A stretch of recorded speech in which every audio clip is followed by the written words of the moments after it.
We all know that feeling, right?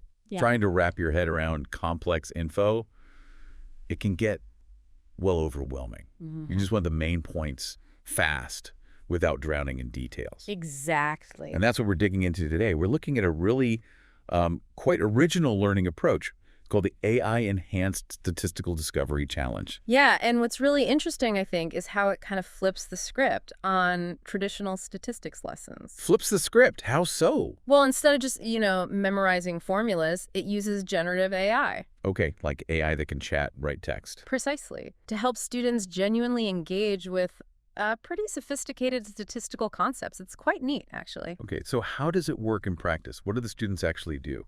So the core idea is they take a real research article, Right. and they focus specifically on the visuals, the figures, the tables, data representation. Okay. But here's the clever part, as you said. They use AI chatbots, sort of as interactive learning partners. Almost like having a statistics tutor right there with them. Yeah, exactly. Like a professor on demand ready to answer questions about the data. Okay, let's unpack the main aims then. What were the key learning outcomes they were hoping for with this challenge? Well, the main goals were really about achieving a deeper level of understanding. Deeper understanding, okay. So first, could students synthesize sort of nuanced arguments directly from that complex data? Could they connect the dots? Makes sense. And second, just as important really, was boosting their confidence. Confidence in actually interpreting statistical information themselves. Right, because looking at a graph is one thing. Exactly. But understanding its story within the bigger picture, that's different. Totally different. It's about seeing how it supports or maybe challenges the main argument. So to see how this actually panned out, we looked at the experiences of a couple of students who went through it. We did. What really jumped out from what they reported? Well, what was really quite striking was the level of insight they showed after going through this AI-guided process. Okay, give me an example. Okay, take the first student. After chatting with the AI, they articulated a really key distinction. Which was? That just because a neighborhood becomes more diverse, that doesn't automatically mean it's truly integrated. Ah, right. That's subtle. It is.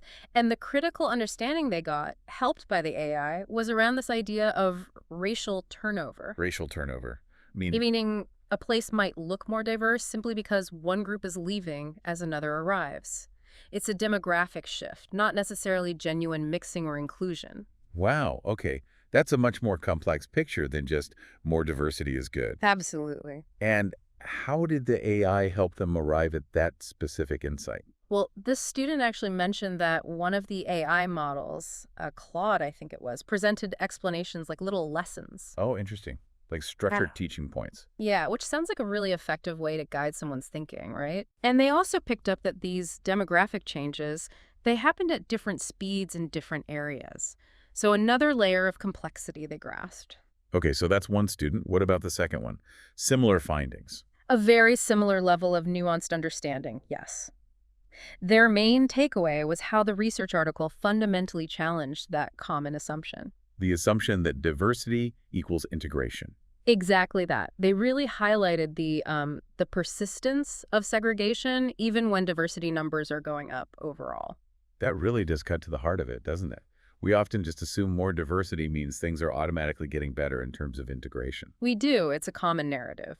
But this student, working through it with AI support, saw that just having, more varied populations doesn't necessarily dismantle those underlying patterns of segregation. Did they point to anything specific from the article? Yeah, they actually brought up the concept of white flight. Okay. They understood how that phenomenon could create a temporary boost in diversity in some neighborhoods. Right, as one group leaves and another arrives. Exactly, but that it could eventually lead back towards resegregation, which was something the article's graphs apparently illustrated quite clearly. So they were really connecting the concepts to the visual data. Precisely, that was the whole point. So when you look at both these students, what's the big takeaway here for us, for listeners trying to understand complex things? I think the bottom line is that both students, because they engaged with this specific AI-enhanced lesson, they really demonstrated a much deeper, more nuanced grasp of the article's arguments. And the statistics behind them. And the stats underpinning them, yes. They weren't just passive readers. Right. They were actively questioning, probing, exploring the data, with the AI acting as their guide or sounding board. It really drives home that this kind of active engagement, even if it's mediated through an AI tool, can lead to learning that's, well, more profound, more personalized, maybe. I think so, yeah. Much Right. more than just passively absorbing information. It definitely makes you wonder what other really complex topics could be sort of unlocked using this kind of interactive exploration. That's the big question, isn't it? Where else could this AI-guided deep dive approach make a real difference in understanding? Food for thought.